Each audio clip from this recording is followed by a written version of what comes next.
Olá, amigos do Focando Educação, mais uma vez, mais um programa. Hoje, desta vez, falando sobre... Planejamento 2017. Isso, 2007, ela está errando no ano já, gente. Olha, 2007 faz tempo, hein? Planejamento escolar de 2017. O que isso quer dizer na escola? Marilda, pepino, né? Não, é só bucha de canhão, né? É assim, né, minha gente? Planejamento, ele não começa em 2017. Perfeito. A bem da verdade, ele começa quando você começa a avaliar o ano anterior. Então, quando no final do ano, ele tem um tempo, no período de recuperação, de acordo com a realidade de cada escola, que os professores se reúnem para ver o que foi trabalhado, o que foi feito, o que faltou, o que tem que melhorar, aí já se começa o planejamento de 2017. Isso. Porque nós temos um tempo muito curto. É um tempo de recesso, que os professores têm, e os administradores também, super merecido, porque realmente a gente termina o ano bastante cansado mentalmente, fisicamente, mas acho que mais mentalmente o desgaste, porque o contato com as pessoas é muito grande. Sim. Então, você tem um tempo muito curto no início do ano letivo, em especial esse 2017 que começa logo proximamente aí. Então, nós temos o quê? 3, 4 dias, quanto muito uma semana?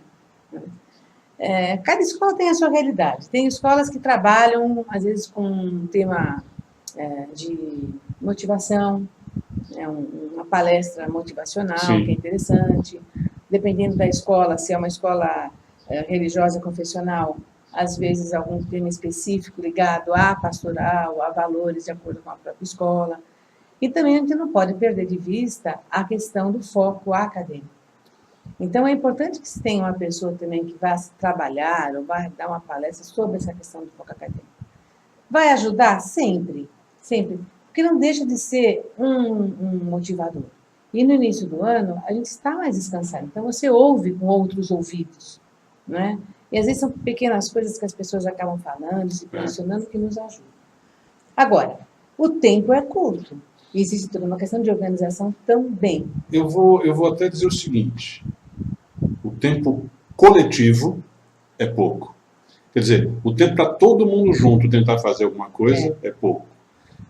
É pouco aproveitado, porque na correria a gente não se dá tempo para fazer, é o planejamento individual que geraria o coletivo, ou o coletivo que geraria, a partir de umas normas que fossem dadas, o individual. Não é por aí? É verdade. E quando se fala em planejamento, não é só a questão da sua matéria. Isso. Não é só a questão da sua matéria. O que as outras matérias também são envolvidas, trabalhos multidisciplinares, não é tudo também, né, minha gente? Porque teve uma época que você deve ter lembrado isso, que tudo tinha que girar em torno de um tema. Não era para tirar leite de pedra, porque às vezes não dá. Agora, isso não quer dizer que você não faça uma integração das diversas disciplinas, das diversas matérias, dos diversos setores, quando a escola é grande. Então, tudo isso é importante. Volta à questão do bom senso. Isso. Não é sozinho e nem totalmente grupal.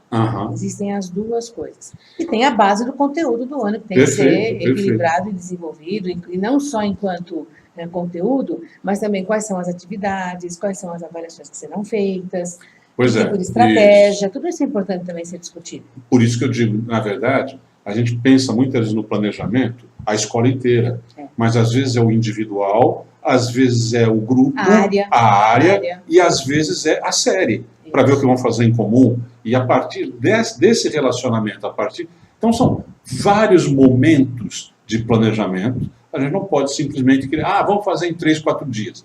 Em 3, 4 dias você pode esquentar o negócio, mas duvido que você faça. Por isso que ele tem que começar no ano anterior. Exato. Na medida que você avalia o ano em vigor, você já começa o planejamento do ano seguinte. Sim. Porque também as coisas estão mais quentes na sua cabeça e você pode até fazer algumas adequações, algumas adaptações que talvez que passando o fervor da coisa você não faça. Eu diria até, Marília, que é muito interessante.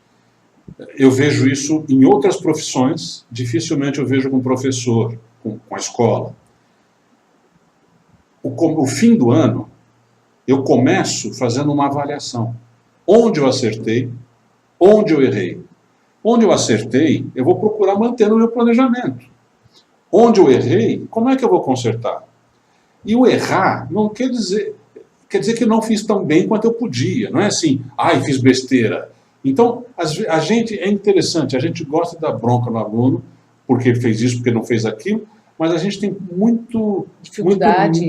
dificuldade numa autoavaliação e numa avaliação que os outros façam da gente. Sabe por quê, Roberto? Tem uma questão aí muito delicada que as pessoas entendem a avaliação como demissão. Sim. E aí, imagine a gente nessa situação de desemprego. Então, por isso, eu só avalio se for para demitir. Isso. Olha, você foi mal aqui, então vai embora. Aí a outra coisa que a escola deveria ter como regra. Você tem que avaliar avaliação para anual. Isso. Como é que nós fomos esse ano? No que nós atrapalhamos você, professor? No que você podia ser melhor? Vamos trabalhar juntos? Você sabe que a gente passou por uma experiência esse ano bastante interessante. Eu não me lembro de ter comentado, mas vou comentar agora. Nós fazemos avaliação anual. Antes era semestral e agora passou para anual. Porque a avaliação se diz dos professores. Né? E não dá. Semestral não dá, não dá. Não adianta querer... Né? Bom, então o que a gente fez? Nós pegamos todos os disparadores, nós já temos um pequeno modelo, e nós pegamos esses disparadores que eram colocados para avaliação, demos uma adequada na questão da linguagem, e apresentamos para todas as equipes. Foi muito interessante, até fui eu que encabecei esse processo todo. E aí nós estamos falando com os professores no que eles seriam avaliados para 2017. Né? Perfeito. Super interessante, porque aí você se identifica com aquilo. E tudo assim, questão que é mensurável. Não, nada acho que foi que... Não. Primeiro é mensurável. Segundo, e muito importante, em grau de importância, eu estou avisando, as regras são colocadas antes. Eu vou avaliar você por alguma coisa que você não sabia que ia ser avaliado. Exatamente, exatamente. E pegamos muito a questão da vida acadêmica mesmo, porque o projeto da escola, a parte filosófica, você dá por suposto que a pessoa já tem, e se não tem, você vai conversando, mas nós queríamos fazer uma avaliação muito assim na questão da vida acadêmica. A universidade faz muito isso, né, Roberto? Sim. A escola... Embora algumas vezes seja meio esquemático demais, né? Virou regra normal, você faz sem pensar muito. Não, mas aí não é só a questão do responder, mas depois tem a questão da conversa. E de não sei quantos disparadores, nós reduzimos, acho que a 12 disparadores. E pegamos a parte do planejamento, do planejar, do executar, do avaliar, do pensar. Ficou muito interessante. E aí fomos apresentando para cada uma das equipes. E demos um tempo para que as equipes também se manifestassem, ou pessoalmente, ou o grupo, e se não se identificassem com aquilo. E qual não foi minha surpresa? Quase não houve manifestação. Houve, assim, uma questão de redação, coisa pequena. Então, percebe-se que a gente atingiu efetivamente o que a gente quer avaliar. A partir daí, então, mais ou menos no mês de outubro que isso é feito, você tem tempo para responder, o professor responder, o coordenador, quem quer que seja, que faça também, e sentar com o professor e conversar. Olha, tem um tempo para isso. Perfeito. A partir daí, você determina algumas mudanças ou não. Volto no começo, como nós começamos o programa. Planejar o ano seguinte, planejar 2017, significa muito mais do que fazer 2, 3 dias de reunião no começo do ano. Sem dúvida. Isso começa com uma avaliação, isso começa com rever o que nós queremos. Todo mundo está atirando para o mesmo alvo, ou está cada um para um lado? Né? E a partir disso, vocês estão começando lá em outubro. Tem gente que começa até antes um pouco, e vai, a partir dessa avaliação, vamos chegar em dados, a partir desses dados, vamos ver então o que tem que ser planejado diferente para o ano que vem. E a partir desse planejamento, e uma segunda coisa que para mim é importante, eu queria que você falasse um pouquinho disso. Planejar. Então eu planejei o ano inteiro. Mas isso significa que eu tenho que constantemente rever o planejamento para ter certeza que está indo para um bom caminho. Se não for o caso, eu corrijo no momento. Isso também é uma coisa normal em várias profissões, mas nem sempre a gente para pensar. Ah, não tenho tempo, não tenho... O planejar vai do anual para o diário, para a aula. E nisso eu posso ter algumas diferenças, não é por aí? Se nós fôssemos pilotos, a gente ia falar que era uma correção de rota. na verdade. Verdade, e é isso Os mesmo. mais radicais... E ainda tendo combustível, porque não adianta o avião da Chapecoense lá. Sem combustível não dá para mudar a rota. Os mais radicais acham que o planejamento efetivo só pode começar depois que você teve contato com a turma e mediu onde aquela turma está. Isso, esquece, gente. Esquece. Isso é sonhar demais. Um colégio que tem... Idealmente seria interessante. Sim, mas para uma escola que tem uma turma de cada ano e uma escola hiper pequena. Colégios grandes como os que nós trabalhamos, e um ano tem 6, 7 turmas, você não vai. Quando você for ver a medida de todos, já está em abril. Verdade. Mas algumas escolas nessa linha fazem assim de ter um momento no planejamento em que o professor da série anterior apresenta os que estão lá. Isso. É uma maneira de você diminuir um pouco esse problema. É uma pequena sondagem que eles fazem, e mais do que sondagem, é uma pequena revisão. Isso. Né, com os pontos básicos necessários para o desenvolvimento do conteúdo do ano em vigor. Tomando cuidado com uma coisa nessa hora, né? Não é para pôr selo no aluno. Olha, esse aqui é bagunceiro. Olha, esse aqui é muito bom. Olha, não é essa a ideia. Mas... sabe que isso é um perigo, né, Roberto? Inclusive na questão dos conselhos de classe, que a gente já conversou uma vez. Pois é. E é difícil o professor, muitas vezes, entender que o conselho de classe, às vezes, a gente tem até vontade de falar, mas esse menino agora ele vai ver o que é bom para tosse. A gente não pode fazer isso. Não, sem consciência, a gente não pode fazer isso. A gente até entende que, às vezes, a pessoa tem vontade, mas você sabe que alguns professores têm uma dificuldade de entender que o conselho de classe, por exemplo, é você avaliar o que você mediu efetivamente, sem levar em consideração se ele deu trabalho ou não. Né? Isso tem outras variáveis de discussão. Sim. O mesmo se diz para o planejamento do início do ano. Não adianta você vir que um aluno, você faz uma pequena sondagem, se o aluno já não se sai bem, isso vai me dar trabalho. Não é bem assim. O objetivo dessa sondagem é saber quais os conteúdos do ano anterior que me serão necessários para que eu possa desenvolver a minha matéria no ano em vigor. Perfeito. E a partir daí trabalhando. Agora, nós também temos que levar em consideração que todos somos seres humanos, então a gente fala idealmente, mas tem as variáveis também da pessoa que a gente vai administrando. De modo geral, as pessoas compreendem isso, né? Até por isso é interessante que a gente tenha várias pessoas com vários papéis diferentes no dia a dia da escola. Vai ser um próximo programa nosso. Por quê? Porque nós temos que estar constantemente revendo o planejado e vendo aquilo que precisa ser corrigido, não é isso? Exatamente.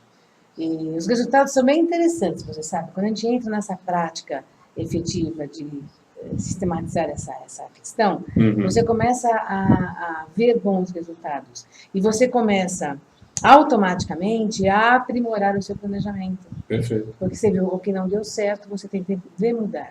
E o mudar é para melhorar, não é para retirar. Isso. A mudança não é saída, a mudança é melhor. É fazer melhor. A ideia de avaliação, nós como professores avaliamos constantemente os alunos. Exato. Mas quando chega no lado profissional, nós temos uma visão muito errada, muito mesquinha de avaliação. Avaliar é ver como melhorar, é ver onde eu posso fazer melhor. Tranquilo. Exatamente. As universidades ocupam, às vezes, também a questão do aluno fazer a avaliação. Nós, na escola regular, não temos essa prática.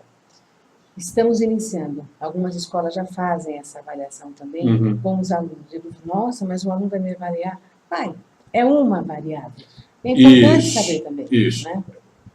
O aluno avaliar é bom. O próprio professor se autoavaliar é ótimo. Isso.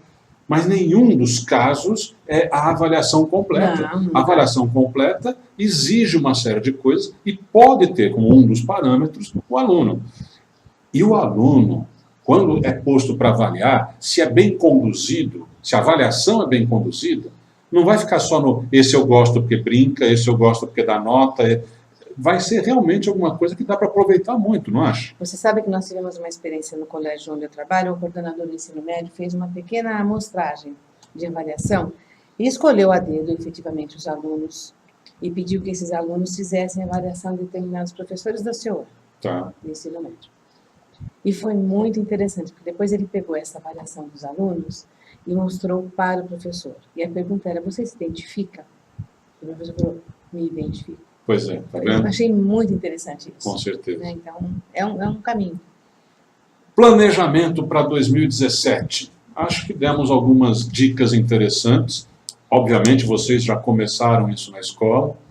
Vamos continuar, vamos cada vez mais trabalhando para uma escola melhor. O grande segredo da escola é não se fazer mesmice, se é que existe esse nome. Existe. Né? O grande segredo da escola é você enfrentar os desafios e sempre renovar.